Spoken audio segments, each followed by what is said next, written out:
Jeff, one of the things that has vexed engineers ever since the start of HD radio has been getting time alignment just right. Right.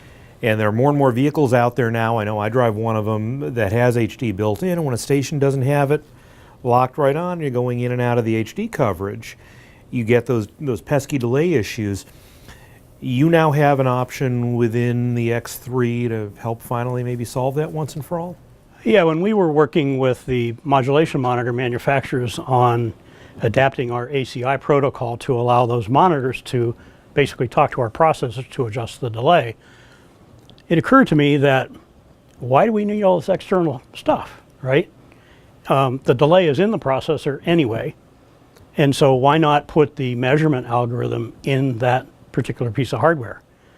It further occurred to me that one of the benefits of doing that is, unlike the modulation monitor manufacturers that have to be able to analyze the FM and HD audio regardless of what processor, audio chain, whatever is in the path, the advantage we have of doing it in the processor is we know the audio we're generating and we know the audio we're getting back. So there's a lot of information there that we can use to not only make the delay perfect, but keep it perfect and even adjust it in a way that is totally unnoticeable to a listener. Jeff, without getting too deep into the secrets of your lab, how do you make this all work? What's happening inside the box to help make sure that everything stays in perfect alignment all the time? Well, basically what we've done is we've added an FM HD digital receiver chipset.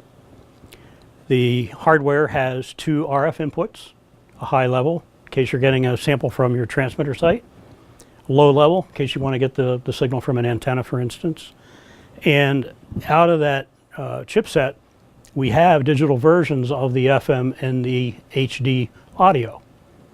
That audio then goes to our CPU, where we do several different types of correlation measurements on it to determine, you know, where is there an offset, and if so, in what direction, how big is the offset, and then based on some user controls, we minimize that error over a period of time, and the user can actually adjust how that occurs. There's some trade-offs, obviously, for audibility, but it's very seamless, and you don't have to have an extra modulation monitor. You don't have to have a concern about whether the monitoring part of it is at the transmitter or the studio. Wherever the processor is, it can handle that. And once you've made those user choices about how the delay is going to function, does it basically become set it and forget it then? It does. Yep. The user has, we've added another screen, a setup screen to the X3, and it has the user controls for the automatic time alignment, receiver frequency adjustment, how it shows you the RSSI, the received signal strength, in dB microvolts. There's also a multipath measurement to have you give you some feedback on whether or not you've got a good RF signal. And there are some other things we can do with that chipset that we will do later, which will add some further versatility to the processor. Ooh, intriguing. From a logistics standpoint, you had mentioned having that high-level input. If you do put it right at the transmitter site, would that be the preferred configuration to have it right at the transmitter? It really doesn't matter as long as you've got a clean RF feed, regardless of where it's coming from.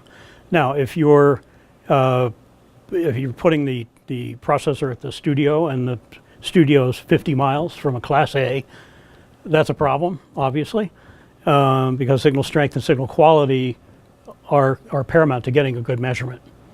And that's one of the other things I wanted to mention, is that if the measurement error is beyond a certain amount, a certain user set amount, we don't try to correct it, because that implies there's something else going on that the user really needs to be aware of.